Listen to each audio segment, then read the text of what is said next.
In this video, we're going to cover the remaining fields that would be required in order to build a asset management system. So I'm going to go to edit mode and I'll just create a new block. I'll create a module first.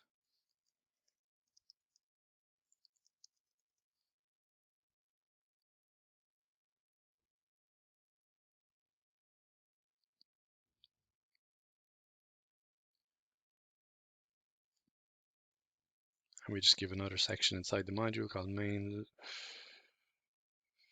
system.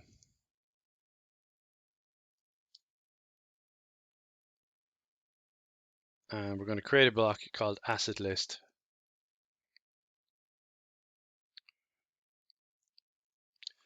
In this video, I'm not actually going to build the asset management system. That's going to be in a video after this. This video is just to take you through the fields that are going to be required. In the previous video, you've seen already the basic input fields.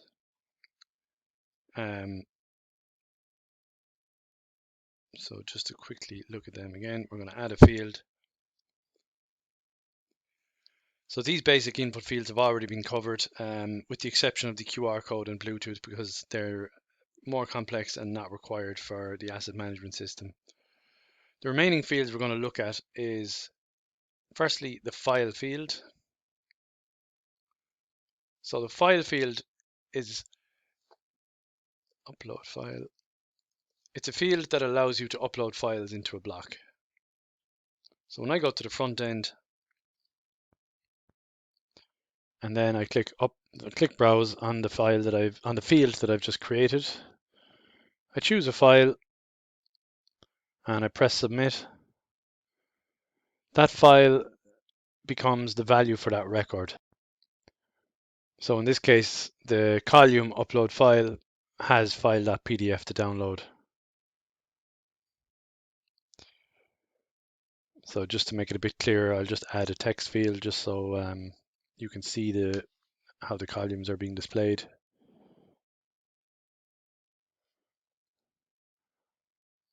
File information.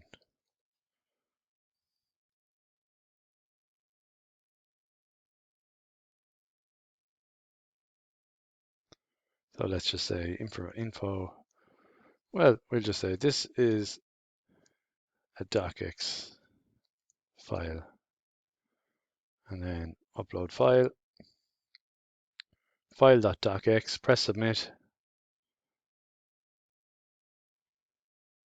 and I scroll down, and we have our two columns now because I created a new field, file information and upload file, and we have our file. So it's worth noting the file field isn't just about normal documents, it's also to allow images. So what I'm going to do is just download a random image from Google.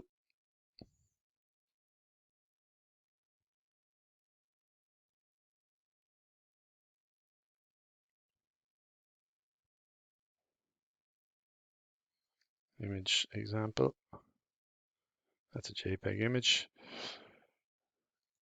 And now we'll upload one more file. This file is an image.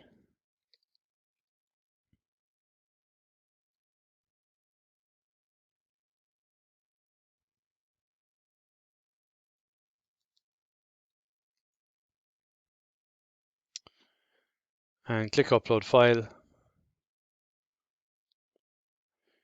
And now we have our image. So the behavior in Blocworx of how images load versus how files that aren't images load is different. If I load a file and I click on it, it literally opens the file. If it's a PDF, it opens it in a window. If it's other file types that can't open in a window, it downloads them. So for example, there's our doc file, which can't open inside a browser, but the PDF can. If it's an image, that actually loads in Blocworx in a different page that displays the image preview.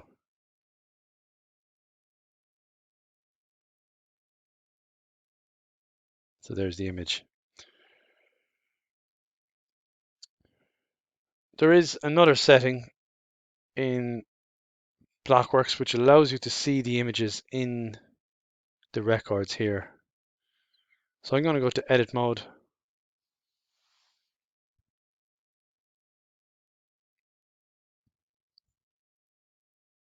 And I'm going to go down and do a search for image.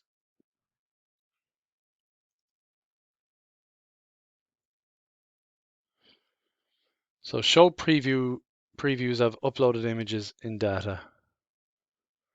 So this is a block setting. We haven't done any videos yet on block settings, so this isn't very important for now, but it's just to show you that images can be seen in the records as well. And this can be handy for if you have an asset list or something and you just want to be able to see the images on the screen before you investigate it, before you look further at the information. So that's the file field.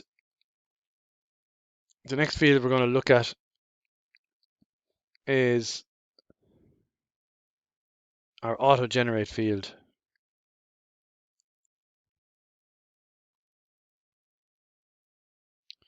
So our auto-generate field is down here. The auto-generate field simply generates data automatically based on criteria you put in. So we have some out-of-the-box options here, text and number increments, for instance. So I'll stick to this one as it's pretty basic. And in future videos, we'll go deeper into this auto-generate field.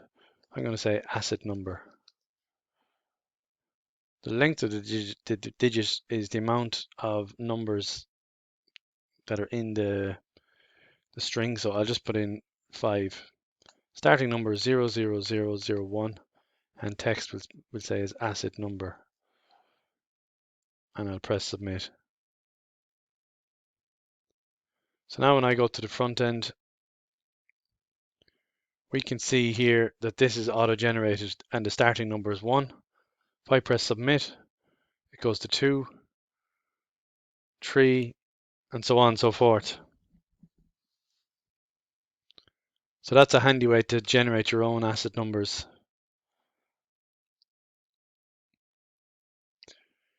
That's just a quick introduction of the auto-generate field, but we're going to get deeper into that field in another video.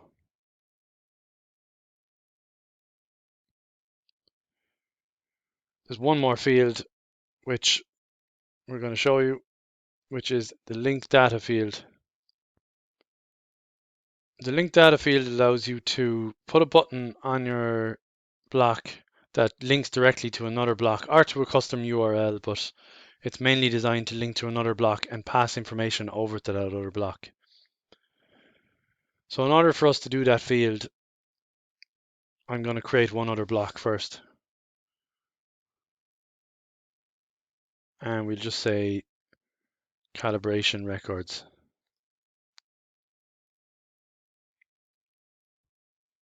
I'm going to quickly create a field inside this.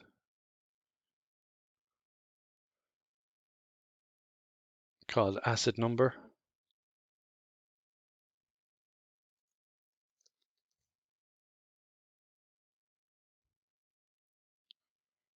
And I'll go back to our first block, asset list.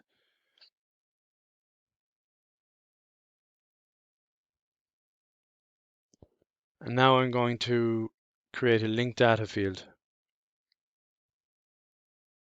So go to calibration. Select the block, calibration records. We can put a color for the button.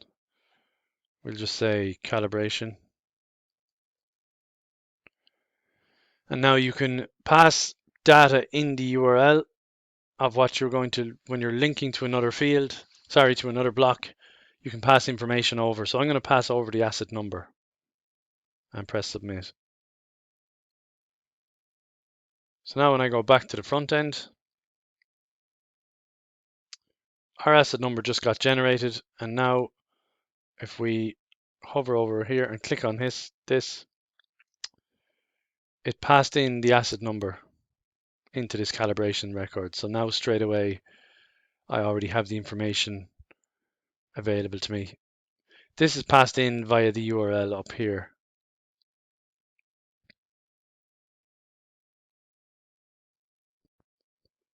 So while we're in here, we're going to show one more field. It's the plain data field. So I'm going to change asset number, edit field, and I'm going to change it to what's called a plain data. A plain data field is just a place that displays data. It's not an input field per se. It's just a place that will show the information on your page.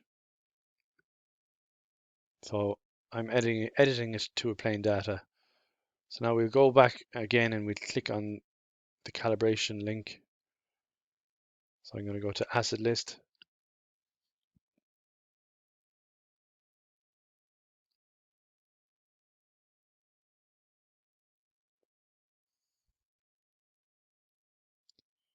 So we have our asset number 4. Click on calibration.